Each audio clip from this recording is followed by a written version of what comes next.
Hi, I'm Jeff Kozlowski. I'm trying something new here, a series where I take a few minutes to share something I've been working on, what I'm learning, and maybe some questions for you so we can maybe help each other out. Today, I'm talking about repurposing content. Repurposing content is a marketing team's secret weapon, especially if you're a small team. I want to talk to you about a recent example of repurposing a podcast of mine. Some quick background: I produce and host a podcast for the University of Rochester School of Medicine and Dentistry called The Next Step. We feature conversations with alumni discussing their career journeys, graduate school experience, and advice for current trainees. Here's what my typical podcast repurposing process looks like. I live stream the conversation on LinkedIn.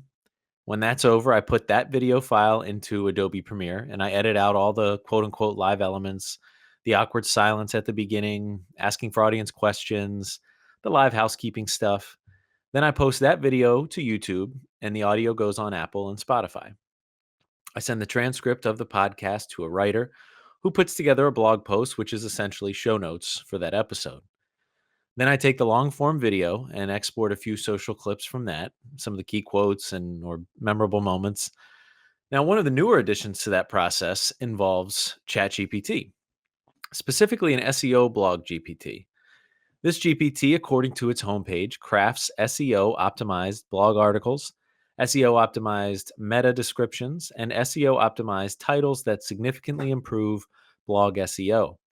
SEO blog GPT can read the provided links, including YouTube videos, to write SEO contents.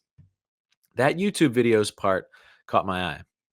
I thought, okay, let me drop in one of my recent podcast episodes and see what this thing can do. I had one particular episode in mind where an audience member who was a PhD student asked a question about choosing members of a thesis committee to best align with your career goals. I had already taken that particular clip and shared it on LinkedIn, where it saw some pretty decent engagement. I put the link to the video into the chat and said, can you find the key takeaways when it comes to the points they make on choosing a thesis committee? They, meaning the guests. I'd like to create a blog post around those tips. Sure enough, in seconds, it outlined the 8 key tips that both guests shared during the conversation.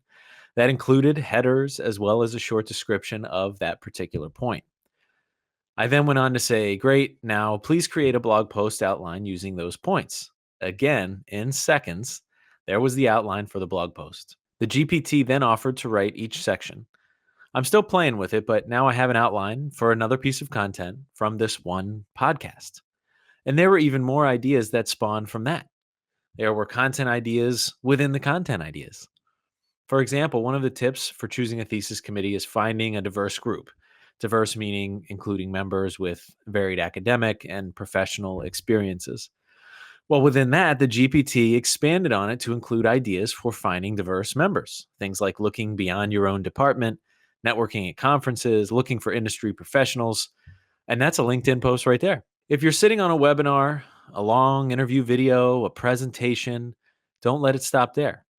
Chances are there's gold within. Think of questions your audience asked. What were the key topics covered? Use AI to help you find it. How are you repurposing your content? I'd love to hear your ideas. Thanks for listening.